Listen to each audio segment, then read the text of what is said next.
Ciao Juventini of the world. My name is Giuseppe. Welcome back on the channel. I hope you're all doing well. Two different objects to start today's live.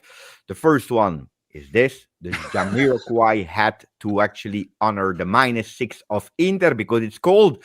And the second object is that stress ball that I needed after Juve, Inter, Juve, Dortmund. We'll speak about it. I'm not alone. Today we are live here on the GJustjuve channel where you can watch it live. You can interact with us in the comment section. You can also put a maximum of like if you want to. Don't forget to subscribe. And then for the people that are not having the possibility to watch us live, you know that you can listen to us while you are in the car, while you are driving to work, or you are already at work with your headphones. You can listen to us to the Turin Giant podcast that is available on Spotify, on Apple Music, etc., etc., etc. I am not alone because today we'll speak about not only Juve Inter, Juve Dortmund, because that's already the past, but actually the actuality. What about the comments online about the sexy Juve, about an enjoyable Juve, a fun Juve to watch? These are the reaction from the football fans of today. We also will speak, of course, about the will of Zhegrova, the love of Lloyd Kelly, the hate about Di Gregorio, the contract extension of Dusan Vlahovic. How can we save Koopmanners? Should Tudor change formation? What about the fans that are leaving the stadium and not respecting while they are asking for the fino alla fine? Today we speak about it with Zach Talks Calcio, with Frederic and with Kevin Turin Giants. Buongiorno a tutti. Ciao Zach, let's start with you. Beppe, I'm excited. My blood pressure's come back down, so I'm ready to talk some Juventus after those two wild games.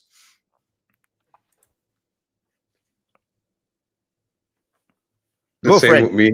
Don't I was wait waiting. for me. We are not at school, guys. Now don't wait for your name. Yeah, raise your hand. Wait your turn. I'm very sorry. I was waiting for Kevin. I wanted to give him the word because it's the first time that a non-bald person joins our Thursday talk. So I thought it was only proper for him to take the word, but I'll lead. He promised he would shave his head before this, didn't he, did. Frederic? He I'm did. a little bit. My wife had did. something to say about that. My apologies, guys. We'll The give you a commitment only pass goes this so time, far. but next time I think we're gonna have to, stand firm on that promise, Zach. But Kevin, but we'll see. No, I'm very, very excited. It was a whirlwind of two games. We had a lot to see, a lot to analyze, a lot of ups and downs. Sexy Juve, as they say. I wouldn't know about that. We'll get into that later. But a lot of things to discuss, and I'm happy to be here. Happy to be here as well. Giuseppe, thank you for having me. My first time on the show. And Zach and Frederic, always an honor to partner my two Turin Giants colleagues here. Happy to be here. I had the fortune of being at the match on Saturday. So I was at the Allianz witnessing the incredible match that was Juve and Inter. And I had a very interesting viewing experience for Juve Dortmund as well, being in Helsinki, Finland for work and sitting down with the local, it's not a formal Juve fan club, but a good collection of local Finns and Italians watching the match and at a sports bar, and getting to watch the match with them late on Tuesday evening was a blast. So I look forward to talking about those experiences and everything else that we're here to discuss. It's always fun to have someone that was actually at the stadium, because I always say people that are watching from the stadium, they have a total different experience sometimes from people that are watching it on television. You see things that we are sometimes do not see because you have the 360 overview, the ambiance, the atmosphere, the little details, and sometimes you're right, sometimes you are wrong, like people in the stadium that were believing that the fourth goal against Dortmund was scored by Vasilija Adzic. I don't know if you caught that or not on television, but actually the speaker was wrong, and actually after the fourth goal that was scored by Lloyd Kelly, they have put the image of Vasilija Adzic. So they were thinking that they did it again, and a lot of people in the stadium, they were really believing in it, because after the game I saw a lot of content creators, with these post-game reactions that are really fascinating. Yeah, that 4 goal again. He's doing it again. Vasily Adzic. Why it was actually not him. So sometimes you're right, sometimes you're wrong from the stadium. I want to say hello to all the people in the chat, like Mas M, like Carlo S, that has already a beautiful question that we will go over later because he's asking, bravo, gents, do we focus on results or do we go for glitz and glamour? What's our responsibility to grow Italian football? Ciao, Alvin Ferdinand. Buongiorno, Sasha. Ciao, Wolf Dees. Grande Vincenzo Paldino. We have Thomas Maklouf. We have Aman, Zakaria Ayad, but also a special shout out to all the people that are watching us. No, sorry, that are listening to us on the podcast. I know that you are really a lot, and this is really, really fun to hear. Also, the feedback is really great. I always go towards the comment section of the podcast on Spotify. So if you can, of course, let us a message so that we know who is listening to us in the car. You see already Mike Calamia with a smash the likes, but also with his profile picture that is that zebra on the new shirt. Do we start with something funny? What about the look of the new third kit against Dortmund? Was it good, bad, beautiful to watch from the distance?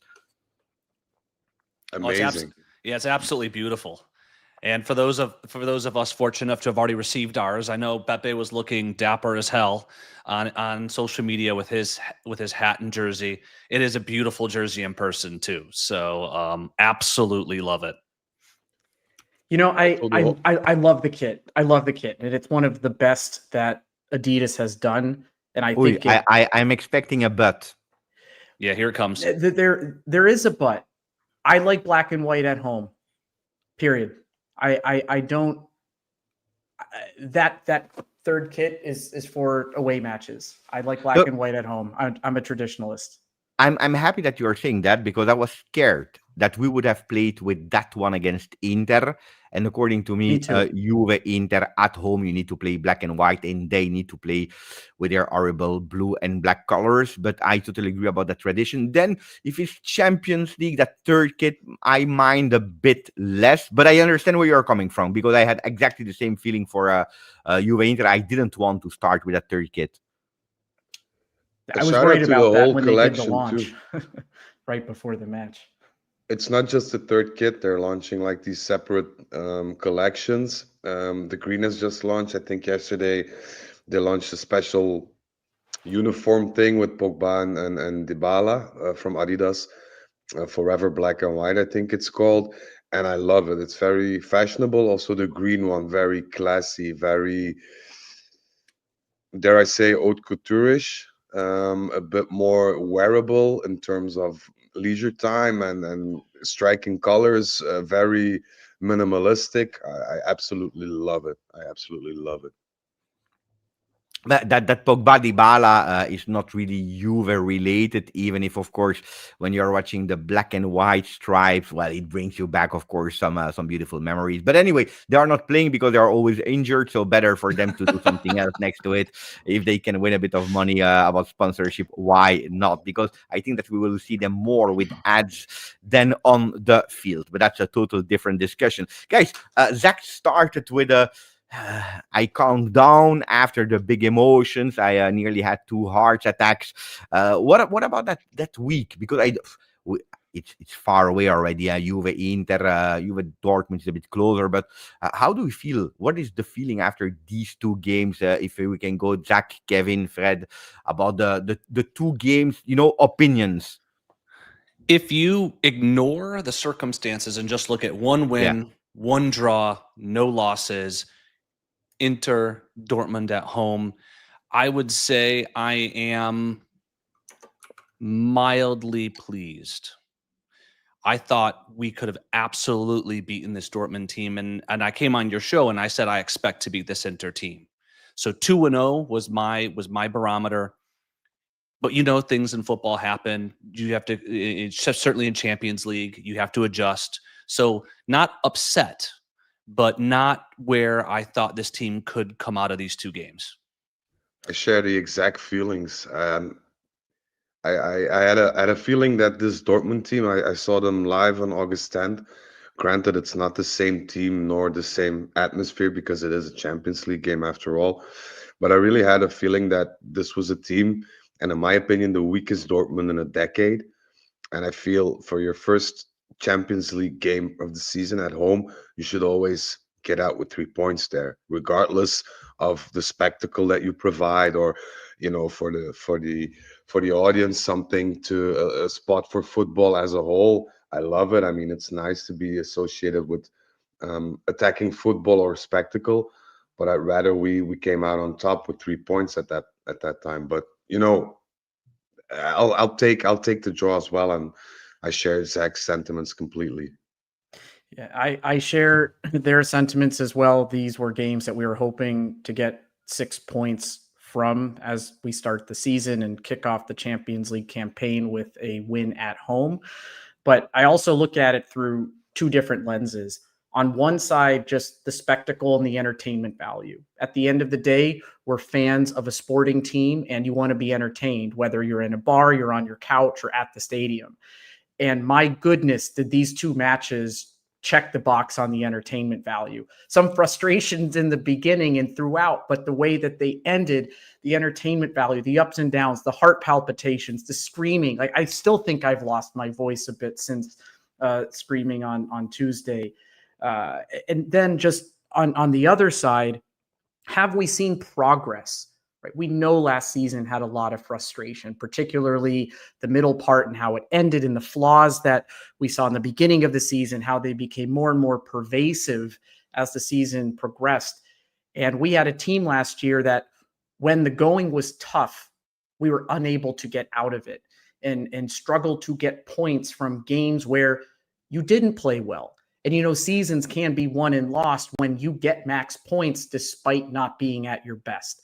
And what we saw these last two games is being behind, and despite maybe challenge starting 11 that there might be different opinions on, despite challenges with tactics, despite frailties in our defensive capability, still able to win points. And from that perspective, I'm very excited and I'm optimistic we can build upon that. Look, when you would have told me in August, beginning of August, when we saw July, when we saw the draws of the first games of the season, Parma, Genoa, Inter, Champions League, that then, of course, was Dortmund, knowing that before the second international break, we have Atalanta, Milan, and knowing that we had a really short preseason, because we started later than everybody else except of Inter in Serie A. Well, if you would have told me, Beppe, you have 9 points on 9 in the 3 first games, regardless of how you would have got them, I would have told you, yeah, I'm super happy. Super happy. I sign immediately, regardless of how we get them. If you tell me then you play Inter Dortmund, can you get out with 4 points? I tell you, of course, I'm a Juventus, I want 6 on 6. But if I really need to take everything into consideration, coming back from international break, playing 2 games like that, where do I sign for 4 points against Inter and Dortmund, regardless of against who you made the points? Then you have the game. And when you see that after Juve, Inter, so many fans were totally crazy. And of course, I was also enthusiastic and extremely happy because it's a win. But then you calm down, and the day after, the video that I made was calma, guys. Calma, because if you are really now objective and you put the emotions away, it's not that you've played a really huge, beautiful game in terms of being really smart, tactically. There are a lot of things that we need to do much better, because like that, it's not sustainable. And then we have the confirmation against Dortmund, where again, it's a first half where I believe we were a bit scared of how we would have reacted with the 3 up front and not losing space, nullifying that first half. And then you see that you have a team with a huge, big heart, a heart that says we don't want to go down. If we receive a punch, we give another punch, which is a fantastic, beautiful feeling. On the other side, giving punches, you need also to protect yourself. And it was like a Rocky Balboa movie where, okay, you go against Ivan Drago and you give him punches. Okay, it's a movie, it's fine, it's well. But on the other side, in the reality, if you receive all these punches from Ivan Drago without you protecting yourself, you are finishing at hospital. If not, you are totally dead. And that's a bit, a bit dangerous what Juve is doing there again, applauses, bravo for the comeback and for never giving up. On the other side, like this, according to me, it's absolutely not sustainable. And that's what I'm a bit scared about, because a lot of individual mistakes, especially that first half with Juve not being able to put 2-3 passes in a row. Then you have that second half again. It's not possible to me that you are scoring a world-class goal with Kenan Yildiz, and while we are watching the replays, we are conceding already a goal. That's absolutely not okay to me. So all in all, okay, great, fine. We didn't lose, beautiful. We started the season with some big games, and we didn't lose. But I would say pay attention, really, Juve, pay attention, because like that, it will not be okay in the long term. Also, I think that we need to put into consideration the fact that we came out partially on top against Inter, which gave us a huge boost. We scored that fantastic equalizer against Dortmund. But what's going to happen if we're in the same situation and we don't get a result in? Like, we don't get that draw or that win. What's going to happen to the team morale? Because then everybody, including the media, is going to say, hey, look, they didn't do it. The team that was counting so much on fino alla fine and was counting so much on heart and passion, desire to win, and is now losing that also. So what's left for them? And that's going to get into the players' minds as well, I think. We need to be tactically more mature. And for me, that's, dare I say it, a bit on Tudor. And to take a slightly different angle, but to agree on the conclusion with regards to Tudor, is in 3 of our 4 games so far, we've needed that fino alla fine attitude to bring us over the top. And you only need that when you're not winning, which means you're starting from a bad position, right? Genoa, frustrated for a really long time, needed 2 subs to come on off a set piece. Inter and Dortmund, we just witnessed, right? 3 out of 4 games, we've needed to have that extra kick, and it's been great that we have had it. But like Beppe said, it is absolutely not sustainable. This team has to start putting patterns of play together to gain the lead, use our clear attacking talent to do that, but shore up the defensive side to ensure that 3 or 4 goals we score, we're only conceding 1 at most. Just give us the coverage.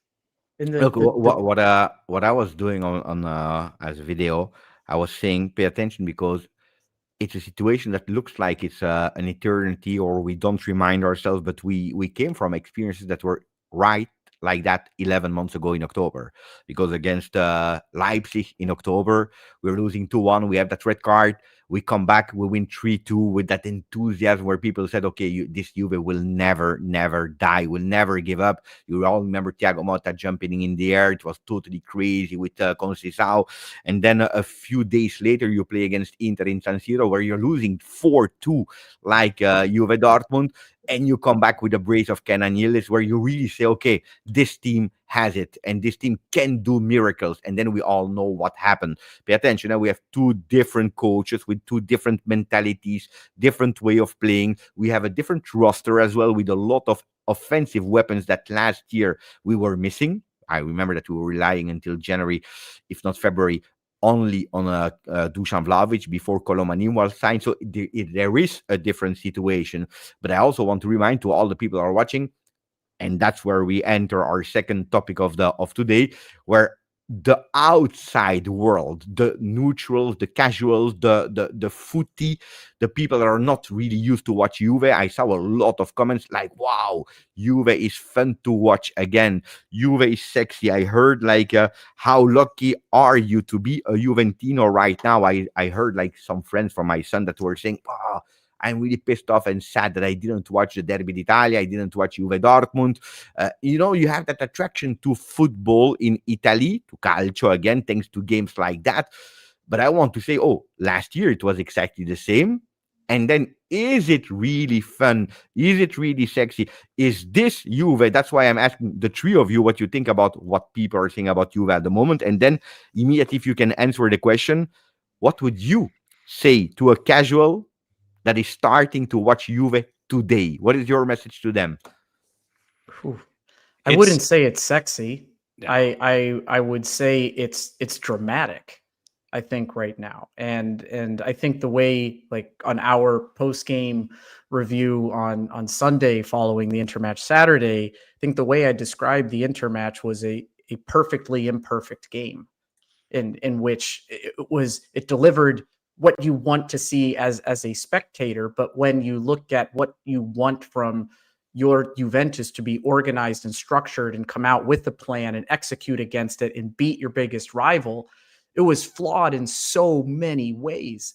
And yes, I think when you look at just the highlights and you look at these wonder goals that have been scored over these two matches, it makes for a phenomenal highlight reel. But when you're watching 98 minutes of football and you're seeing mistakes and you're seeing a lack of an identity at times and you're seeing maybe too much respect to the opponent, where, to Zach's point, you're putting yourself in your position where you need this fino alla fine mentality to overcome it.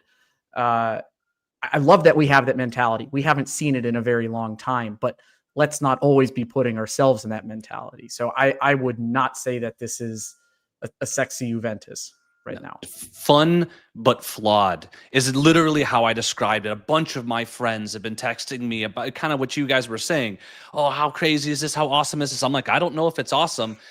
They're certainly fun, but they are absolutely flawed. Certainly not something that I want to see from my team. I absolutely love, though, that the maybe association with boring, negative defensive play in Juventus might be dispelling a little bit. Like, that's one advantage that this has, is it can bring the casual viewer back to Juventus and disassociate us with the reputation of being this really boring, negative team, just to expand our appeal, right? So while I think that's good, I'd like to keep the fun and get rid of the flawed portion of that description. For one, I don't want to be loved by the general public. I want to be feared. Bravo. Can we cut that I'm part? sorry. Wait. I'm. This makes for a good soundbite, I think. But I really think I want to be feared. I remember the days when we went to Old Trafford and they were like, I remember that interview with Gary Neville. Did Juve qualify? And the reporter was like, yes. And he went, oh, shit. I want that feeling back. That the people in general, or the teams in general, fear us because they know how tough we are. I don't think we are tough right now. We have that fino alla fine attitude. We don't give up, granted. But when it comes for us to make the play, to choke out a team, to choke out a team, Guys, and sorry, it was too beautiful. It was too no, beautiful. it's very, very, very nice. But we for now we don't have that. And if people come to me, and I had the same, like, students of mine at school saying, "Hey, sir, I watched the game. Must be great." Yeah, no. I mean, it's great to have a bit of spectacle and whatever, but I'd rather have people saying like, "Oh man, we have to play Juventus. I'm not comfortable because they're a very strong side. You're never done with them. We don't know what this match will bring. I'm not so sure that we can win." So I'd rather have that option to be feared than to be loved. And I don't know. I think that's now up to Tudor because I think we have the capabilities. We especially have a plethora of attacking options right now, something that we should benefit from. And that's what I don't like, because the Inter game, we started a bit cautious, and we did the same with Dortmund. Why not use the weapons we have, that attacking flow? Why not just jump into the game, grab them by the throat, score maybe one or two goals, and then we can look forward. And then our defenders as well will be very more relaxed. There won't be that much tension, because you could feel the tension in those games. And I think for a football player, it's very difficult. It's hit or miss. Either you can use that tension to do something positive, like Dusan did against Dortmund, or you make mistakes. There's no middle ground there. And I think, once again, that's up to Tudor to bring that into the team a bit more. I'm going to push back on this, actually, Frederic, because you said it's better to be feared so that teams don't want to play us. You just put four behind Dortmund and Inter. I think that puts all teams on notice that we are never done. I think when it comes to the question of the sexiness, Do you rather be feared because we won't let in goals, or do you rather be feared because we're going to put 4 goals by you? Like when we were feared, like the time I was referring to, we had everything. You had that strong defense. You had that very good midfield that could be offensively very strong, but also help our defense a bit. And you had absolute animals up front with the likes of Trezeguet, Del Piero, Mutu, Yeah, but Ibrahimovic, you whoever. know that's not our team. That's not our team. That's not going to be our team It's for it's for, for it's not a some matter. time. It's not a matter of the team.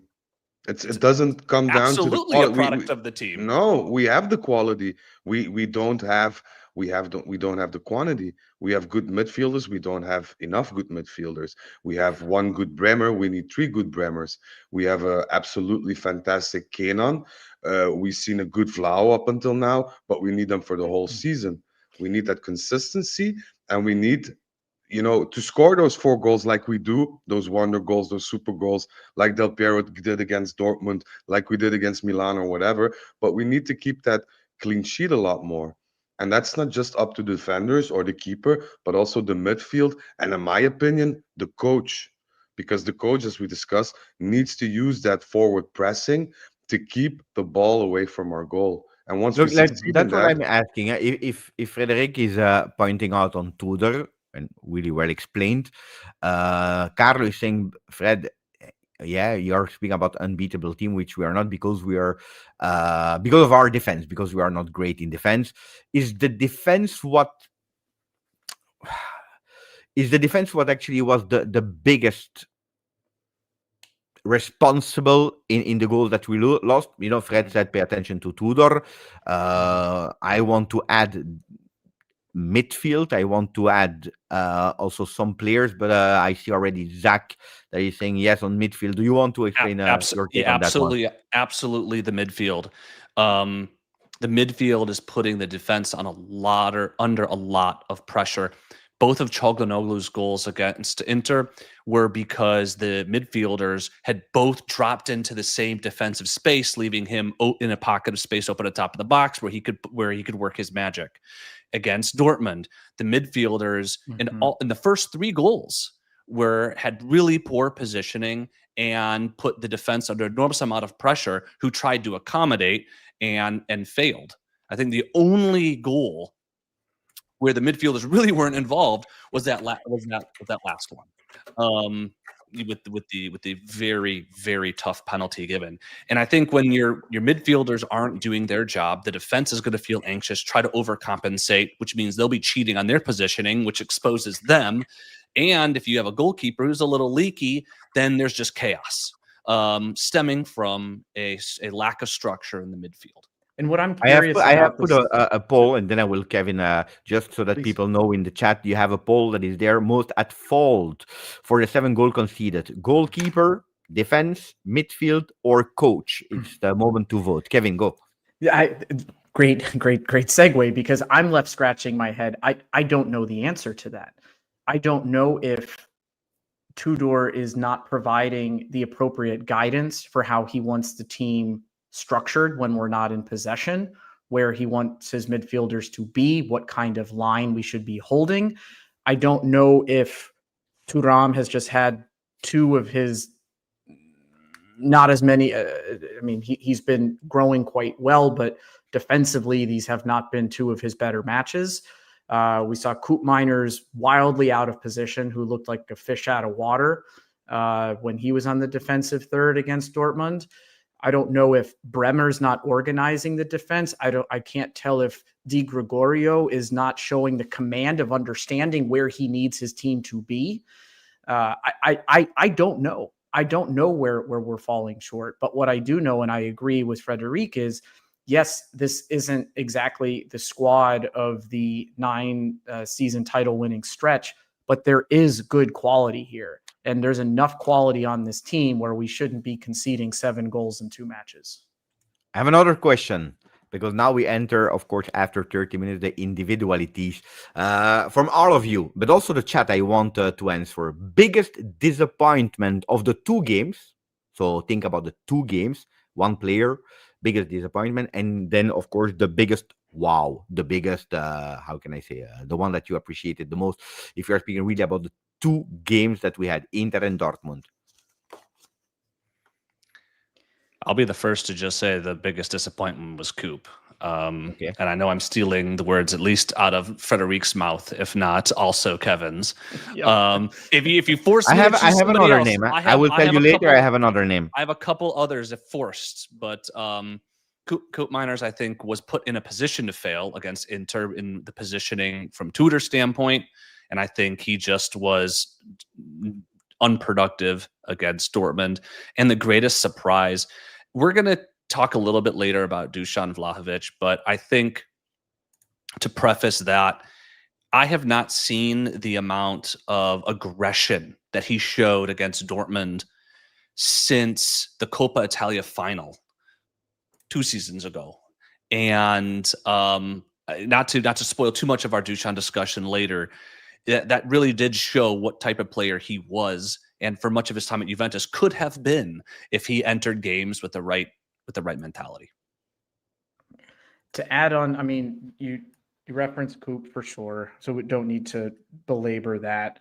But just a couple other names.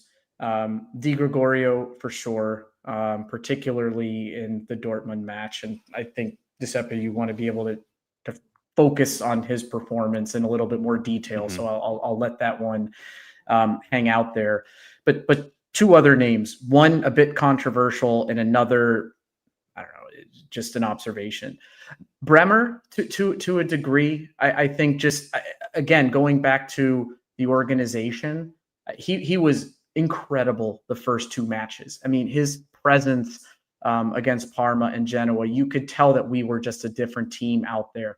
Did not get that same sentiment in these last 2 matches and against much tougher opponents. Now, Bremer is borderline world class, one of the best center backs in Serie A without question. But these last 2 performances didn't do him any favors. The second name is David. I think Jonathan David did not do anything of note in either of those performances. And somebody I am looking forward to their growth in the black and white shirt, but nothing notable. Other than the assist to Odzic. No. Yeah. He had the one good touch. Yes, that is true. I agree with what both my colleagues said. I just want to point out, and this is something that occurred to me while I was rewatching the Dortmund game. I think this afternoon I had some spare time. Yay! Cambiasso was really, really poor. Offensively, defensively, he was constantly overrun by Dortmund players. He didn't seem to physically get, the better of them, but also technically, where we always often praise Cambiasso. I'm sorry, he was appalling. I didn't have the chance to rewatch the Inter game. I didn't have the chance to rewatch the Inter game, but from what I can remember, is that wasn't a particularly very good game of him either. So He was suspended. He was not there. He was not there. suspended. that's why I don't remember it. That's why I don't remember it. The red card might have something to do with that. Yeah. No, but yeah, coming back to that, I meant his last performance, the red card, like something that he often does, like this. He just goes into error mode, 404 mode, and something happens. And then he comes back. He basically, after suspension, gets handed. And I think we were all happy because we didn't know who to put there on the spot. We had a very healthy discussion about that. But then he underperforms. And then I asked myself, hey, you were suspended for those 2 games. You had a chance to recuperate. You had a chance to train a bit more to get your physicality back or whatever. And then the performance just isn't there. And I think if I have to, I know we have to pick one, but for me, the biggest disappointments were Cambiasso, Di Gregorio, and Thuram, especially for the Dortmund game. You negative Nancy's forgot to do your positives. Oh, Kevin, Frederic, come on. There's a couple names. I let you have these names. Please don't disappoint me. I mean, And there's no, because you're giving me too many names. The question was super easy. Give me a disappointment and a best one. okay. Huh, Zach Best. understood. Zach understood. thank you. Zach, who did you say was your best? So I don't repeat myself. All right, I'm just gonna do it for you guys. No. I said my best was Dusan. Okay, then I mean you So have to just go with, minus Cope plus Dushan. Kevin, you need to choose because you gave me three names. Who was your biggest disappointment? I'm going to repeat Coop as Okay. the biggest disappointment, and And- honestly, I have to go with across the two matches. I'll go with Keenan. Okay. That's one. Frederic, don't let me down. Can I choose the same, or is that Yeah, impossible? of course. You can choose whoever you want. No, But you I'm said I'm Cambiaso, gonna no? choose.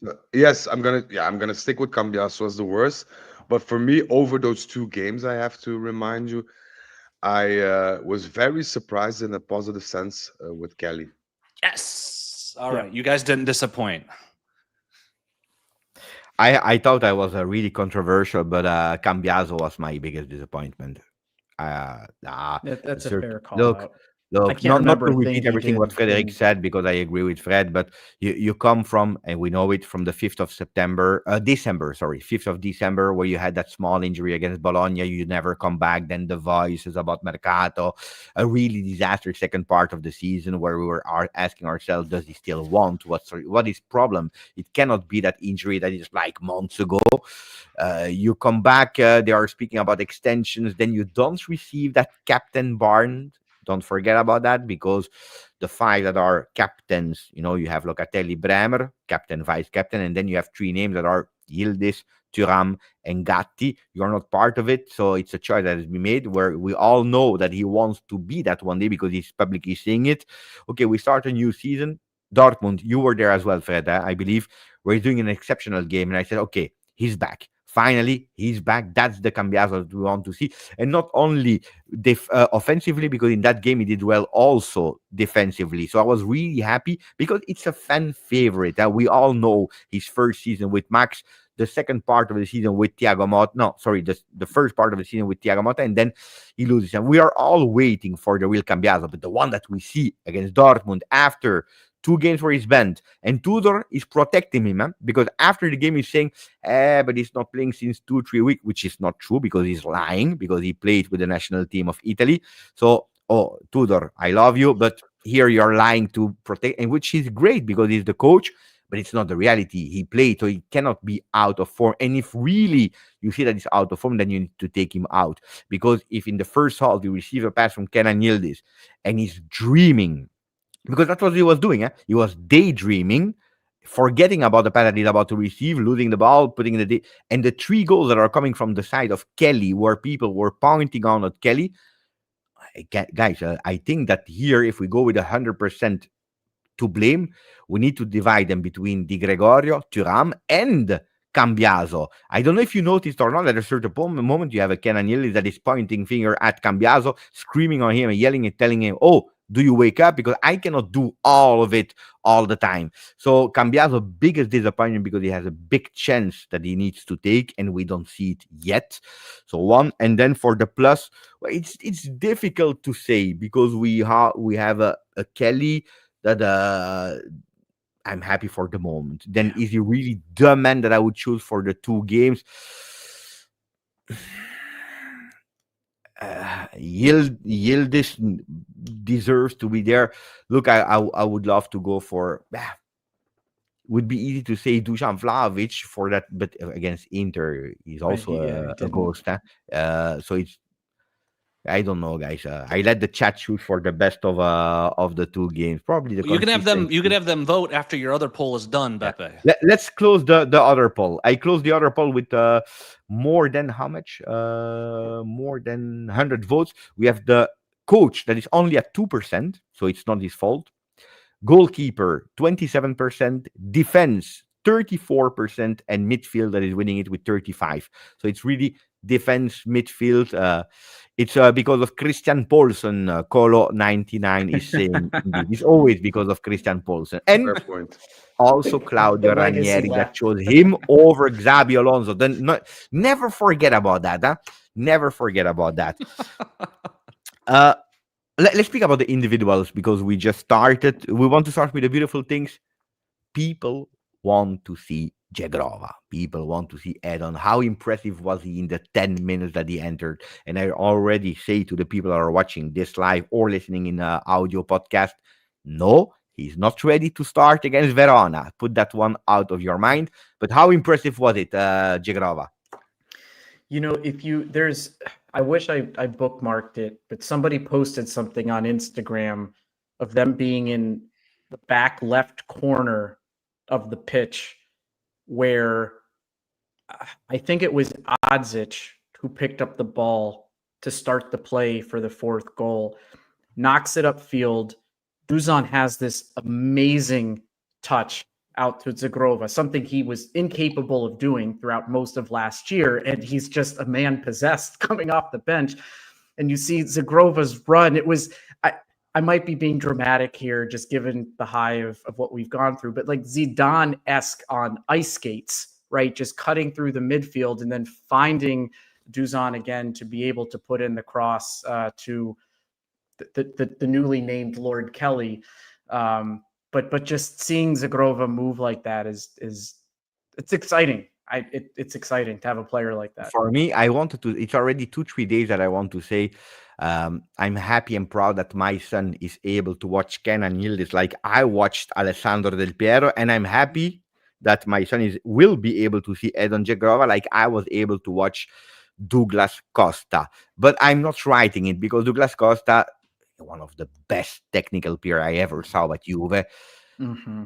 The guy was always in the J medical, and off the field he has a bit of problem. So I'm not posting it because I don't want Edon Zhegrova to go in jail as well. So I'm leaving him alone on that one. But for me, it's a Douglas Costa region in terms of way of playing, speed, that left foot, that unpredictability. Of course, we saw only 10 minutes with Juve, but did you see he was playing like if we were not losing 4-2? First game, no stress. He was looking for inventing. Mamma mia, what a player. He was very composed. And I think when your player's been out that long, you wonder, are they going to have this hesitancy about their game, or are they going to try too hard? And he was going to try to take people on one-on-one, dribble the whole team because he's been sitting out and he wants to prove his worth for his new team in front of his new fans in his first game in the Champions League with them. And he was so measured. I was so impressed where he said, okay, what do we need right now? Where he would slot into positions and he would pass the ball, or he would seize space when he needed it. And it was as though he was more match fit after having sat out almost, 8 months than Cambiaso, who only sat out, well, from a Juventus standpoint, 2 weeks. And so I was extremely impressed with his composure of not trying to do too much, but to slot in and do exactly what we needed in each of the moments that he participated.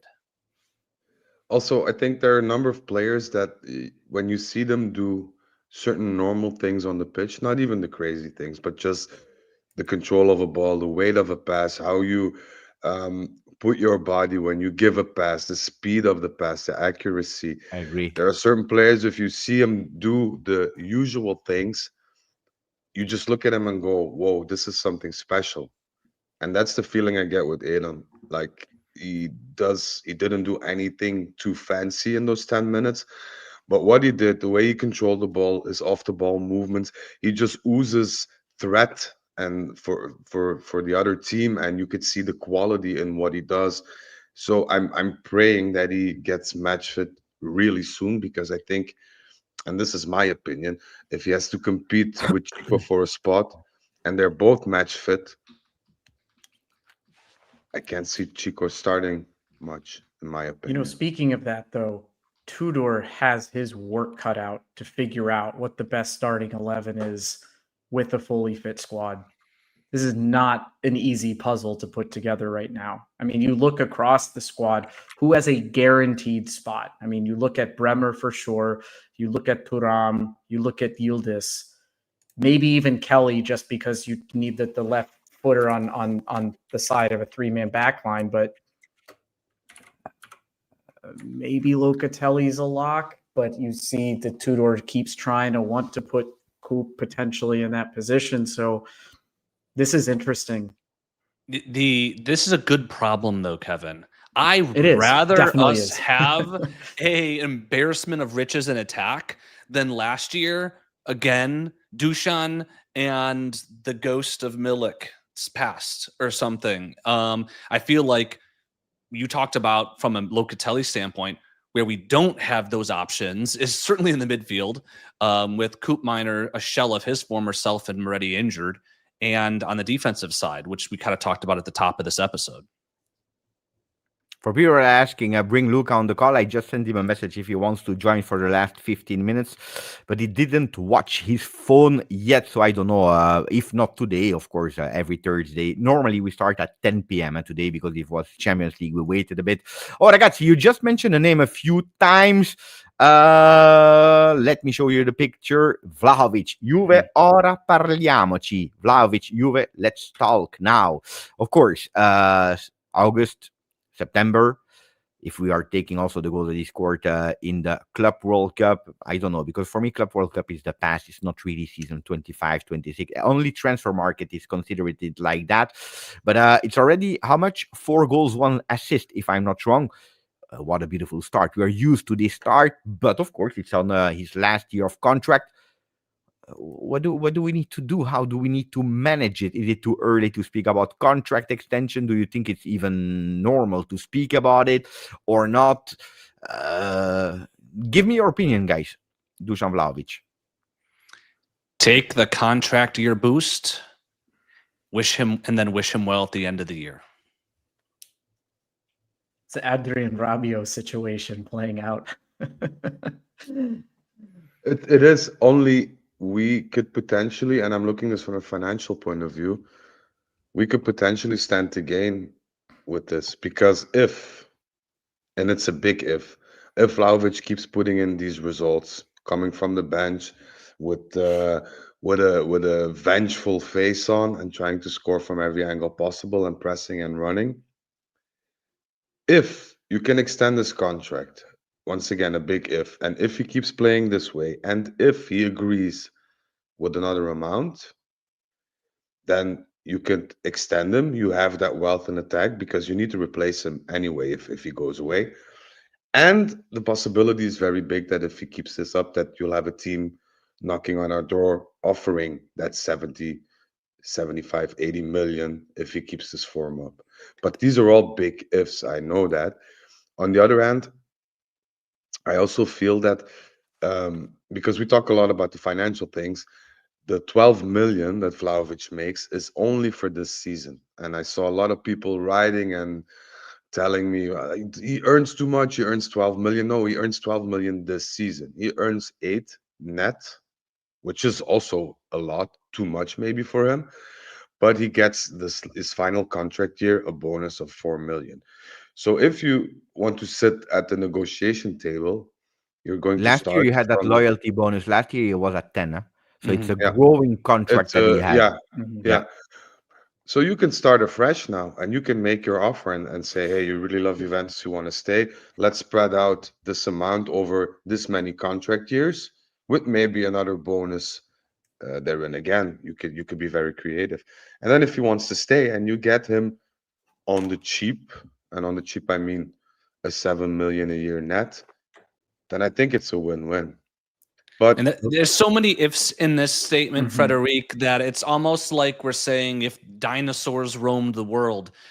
The amount of things that have to go perfect in that scenario for it to even be realistic, I feel is so far reaching, it's not worth talking about. Because why would he extend with us to give us a $70 million offer from England when he could just leave on a free, get a massive bonus from that same team and play with them immediately, and not off the bench. It makes I no don't. sense There were for him. apart It makes no from sense for him. Milan, there were no offers for him, and I can't think I don't think that Dusan will wait until January to see what's going to happen. I think he wants to have these talks earlier. I think he wants to have his future set up way before January, way before that. I'd be surprised if there weren't any talks to be held before November. So with all due respect, that's a moot point because he's not going to wait that long. It's going to be finalized within the coming 1 or 2 months. And if he performs in those 1 or 2 months, it wouldn't be financially bad for him to extend his contract with us neither, because Let he me has say thank nothing you to lose. to Sosi Maxo that is writing. Thank you for the donation, my friend. To wait till January to see his form how his form is, and then talk about extension with a smaller amount of money. Think we gotta keep him as a super sub as a starter. He is not good. I would, in an ideal world, I would agree with Sosi, but the problem is, of course, he will accept in his last year the situation of being a super sub. He will not accept it, of course, being in a long term. So you cannot say to Dusan Vlahovic, he's not like 34. In his normally prime of his career, you are now a super sub, and also super sub is one amount that you are offering. The real starter is another amount that you are offering for Dusan. So I don't think that's possible, and I agree also with Fred that he will be impatient at a certain moment, regardless if he's doing well or not well. I'm waiting for Dusan to understand what he will do in October, what he will do in November, because it's not the first time that we see him starting as crazy. He's doing it season after season again, where Dusan Vlahovic is in top form August, September. So let's see. For the people that on Instagram, here on YouTube, some people, not a lot, but some people were writing like, Bep, and you need to apologize to Dusan or say sorry to Dusan. The answer is, first of all, I have never been, like personal. It's always judging the performance. But no, I cannot say I apologize or say sorry to Dusan Vlahovic, because the performance that he did in last year were absolutely not to apologize. So we cannot apologize for what has been done. On the other side, how he started this season, I'm extremely happy, and I'm praying that he continue like that, because he's a Yeah. player of Juve. So if players of Juve are doing extremely well, I will be the first one to say it. Like last game against Dortmund, I was the first one to praise the way that he scored that first goal with that run, that cross that is just wow.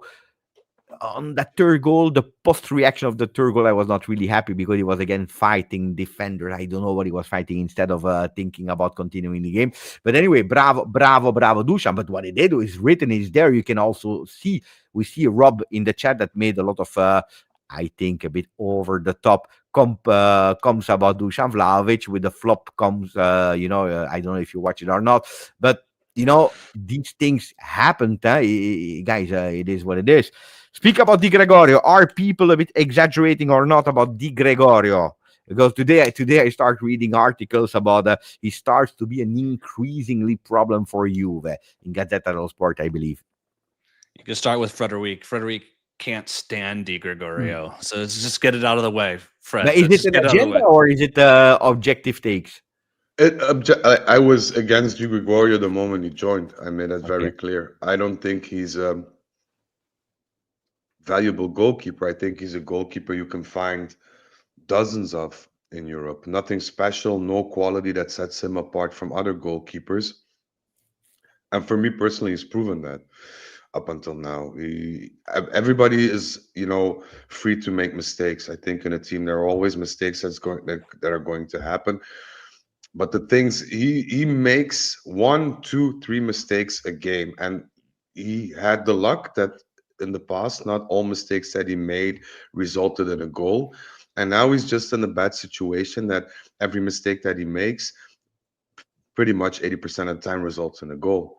But these two games are just a demonstration of his lack of quality, and he has bad luck now with the timing that it results in goals, and especially important goals at this point. But to me, he's always a keeper that makes me, grab my chest whenever an opposing team comes um, in our goal kick area. He doesn't give me the sense of security that I need. And I have a feeling that he doesn't give our defenders the sense of security that they need either, or the communication. And for me, that Yeah. is even a bigger problem than being able to stop a ball on the line or stop a shot. I think the communication, the alpha male thing in the box, like I'm there, this is my ball, you'll never get it. He doesn't have that quality. He doesn't have the quality that Gigi had by taking a player, just pushing him over there. You need to stand there. You need to guard the post or whatever. He doesn't have that, and to me, that's saying a lot.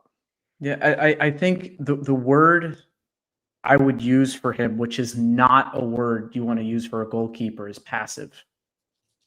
And watching him from the stadium on Saturday does not have that command or presence with the organization, orchestration of his team, seeing everything in front of him. Yes, gets angry at times, but the presence that you would see from a Buffon, and I know it's not fair to compare anybody to Buffon, but still those certain qualities, and even from Szczesny.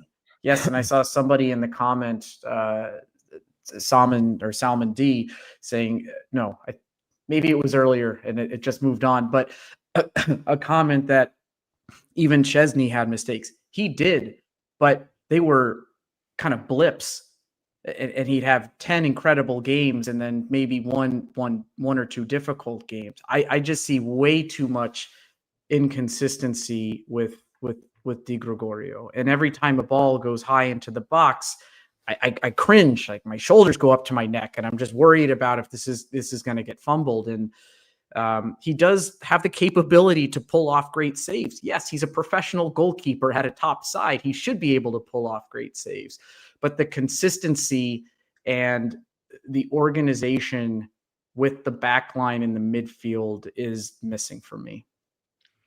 Last year, I'm going to take a different perspective from y'all. Last year, we almost never talked about Di Gregorio. And when you don't talk about a goalkeeper, it usually means he's doing his job well. He's had 2 tough games, and it was not too long ago that Szczesny opened up the season with howlers and like 3 straight games, and everyone was calling for his head. Di Gregorio was fine the first 2 games, and out of all the shots he faced, yes, conceding 7 goals is not good. Really, it's the near post shot that most of us are thinking about. Just one, yeah. I think you let him rest against Verona, put Perrine in there, but then you get back to the situation. I don't think anything about his play has said that he needs to be kicked out or benched or anything like that from a systemic standpoint. Everybody has, to use the term, blips. And if Dortmund is his blip, because a lot of the shots he saved didn't let in, were not particularly savable, and largely due to, as the people said, 37% of them midfield, 32% of them defense. Then it's pretty harsh to penalize him for what's not his fault. I agree with Colo. I personally agree with Colo. I would never bench Di Gregorio next game. I can bench. No, if you're going to stick with him, you can't do that because you crush him. You kill. Yeah. You kill him. I agree. I just think that the distance in quality or the difference in quality between a Perrine and a Di Gregorio is not that big. There's not a big difference in quality. And we used to think of that as a positive thing. Oh, we have a good number 1 and a good number 2. No, we don't. We have a mediocre number 1 and a mediocre number 2. That's the difference. That's why they're so quality-wise so short to each other. If we're going to be honest, or at least that's my opinion, I think a Carnesecchi at this point is three times the goalkeeper that Di Gregorio is. No. If we are speaking about goalkeepers, Carnesecchi is from another level. I love Svilar from Roma a lot. Mm-hmm. I love Chevalier. Now it's too late because he went to Paris Saint-Germain. Yeah. I speak about, back then still of math.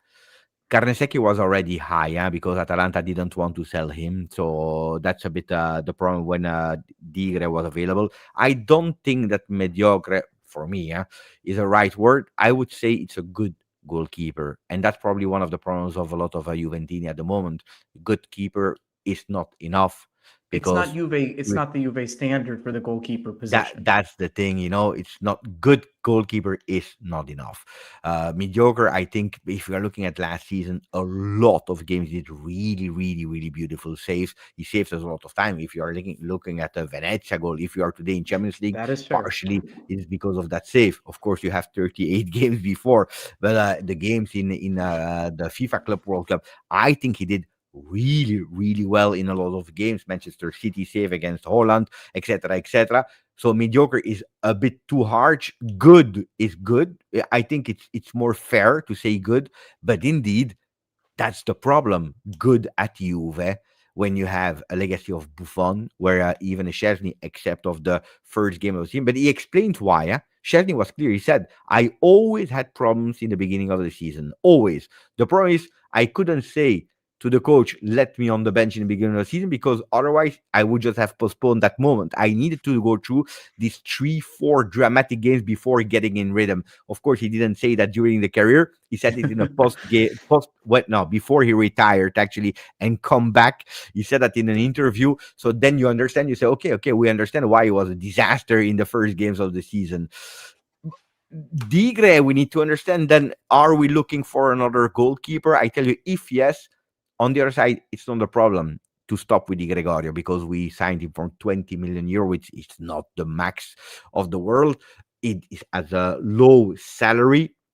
So it's a goalkeeper that you can still sell in Italy or abroad, and you can go for someone else. So I don't think that Digre is a problem also if you want to stop or to replace or to change.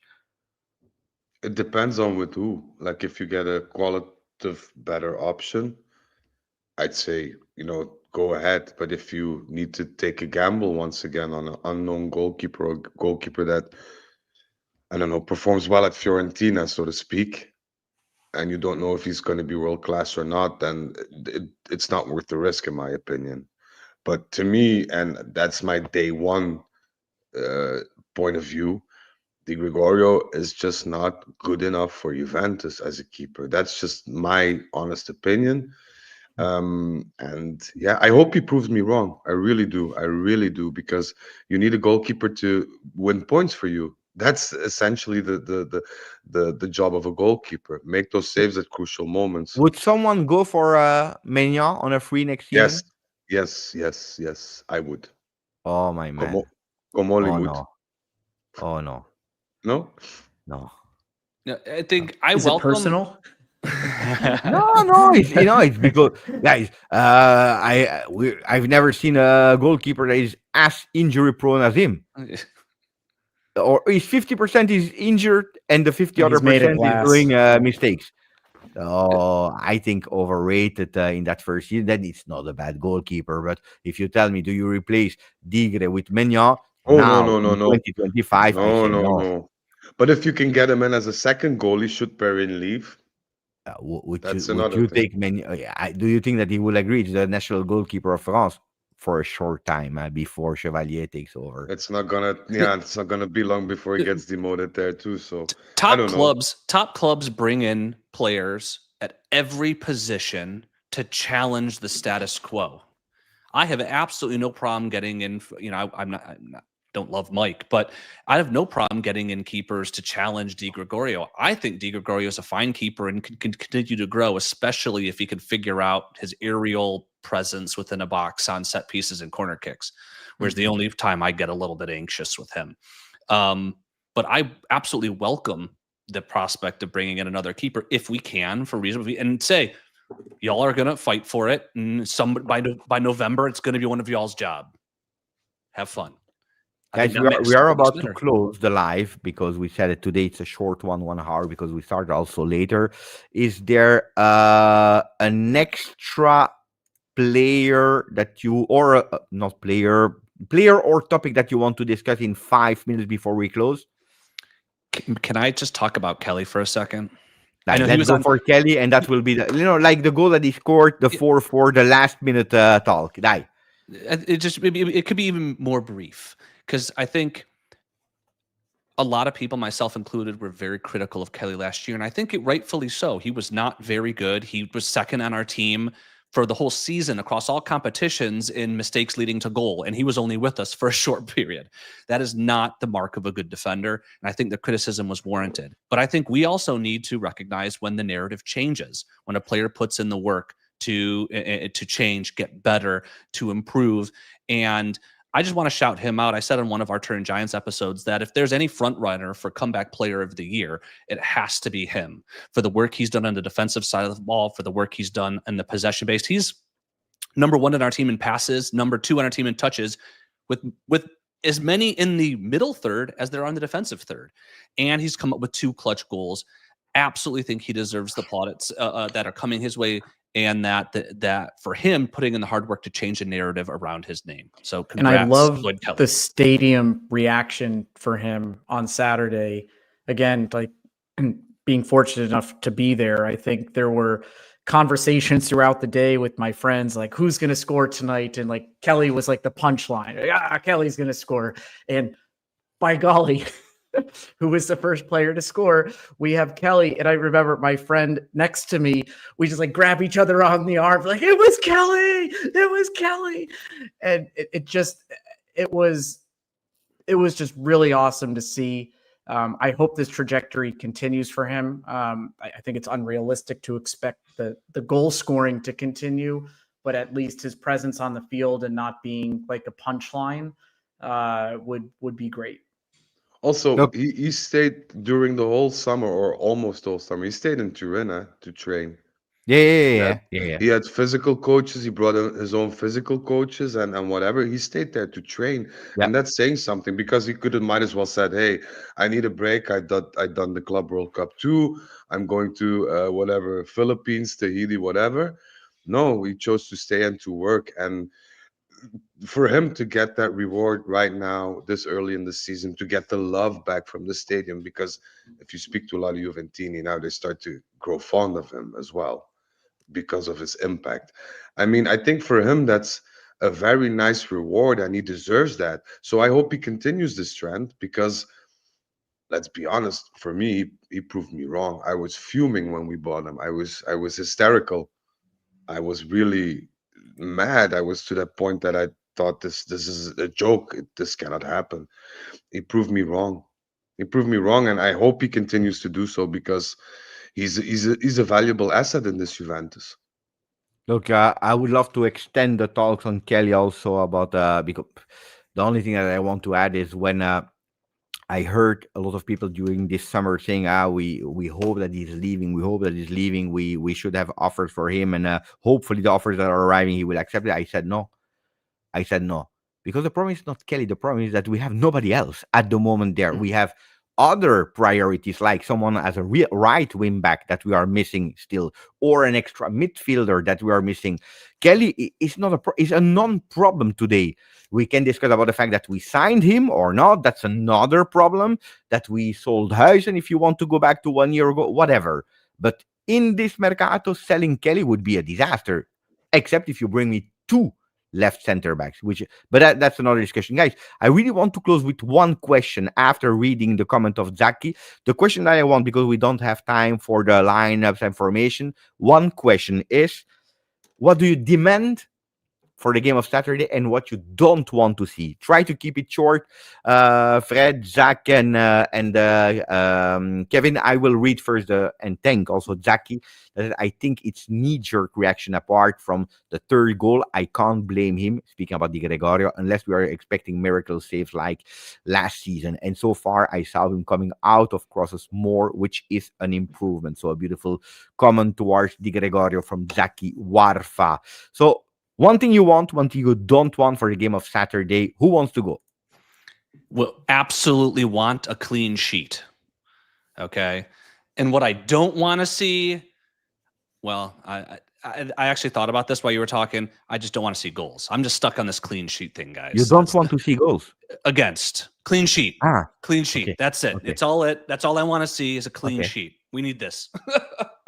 I want a professional 2-0 win. And I'd like to see a couple players rested. I think, except for Di Gregorio, Colo, that shot out is key. If Di Gregorio is our starting keeper, and I don't see any reason why that's actually going to change at this point of where we are, you need to play him. I think Thuram needs a rest. I think Yildiz probably needs a rest. But do the job, 2-0, move on to Atalanta's next, right? Yeah. Mm-hmm. With Lookman. With Lookman, still. True.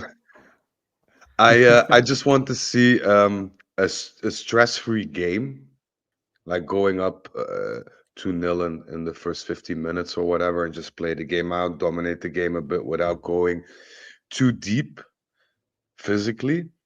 And what I don't want to see, and I don't want to jinx it, I'm touching wood, I don't want to see an injury, because I'm getting the sense that a lot of players are getting tired. You could see Bremer is not 100% in regards to fitness. Neither is Thuram.